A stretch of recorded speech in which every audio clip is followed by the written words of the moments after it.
এখন প্রশ্ন হচ্ছে যে সেট অফ ন্যাচারাল নাম্বার তাকে তো আমরা এরকম একটা এন দিয়ে ডিনোট করছি, যখন সেট অফ ইন্টিজার বলছি তখন সেটাকে আমি এরকম জেড কেন লিখছি, আই কেন লিখছি না, ন্যাচারাল নাম্বারের এন লিখছি, তারপরে রিয়েল নাম্বারের জন্য আমরা আর ইউজ করি, তাহলে ইন্টিজারের জন্য আই কেন ইউজ করছি না, জেড কেন ইউজ করছি?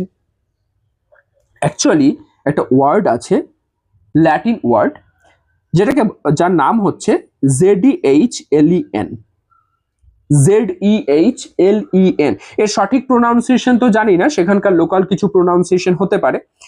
তো এই যে ওয়ার্ড, এর মানে হচ্ছে কাউন্টিং, এর মানে হচ্ছে কাউন্টিং। তো এই ওয়ার্ড থেকে ইন্টিজারকে ডিনোট করা হয় জেড দিয়ে। ওকে, যেমন ধরো সেট অফ রেশনাল নাম্বার, একে আমরা কিউ দিয়ে ডিনোট করছি। কেন? কিউ হচ্ছে, কিউ ওয়ার্ড আসছে কোশেন্ট থেকে, কোশেন্ট। রেশনাল নাম্বারের ক্ষেত্রে আমরা কি করি, পি বাই কিউ, তার মানে পি কে কিউ দিয়ে ডিভাইড করছি। Yes or no? পি কে যেহেতু কিউ দিয়ে ডিভাইড করছে, অবভিয়াসলি সেখানে একটা কোশেন্ট পাবে, তো সেই কোশেন্ট থেকে আমরা কিউ লেটার ইউজ করছি। একইভাবে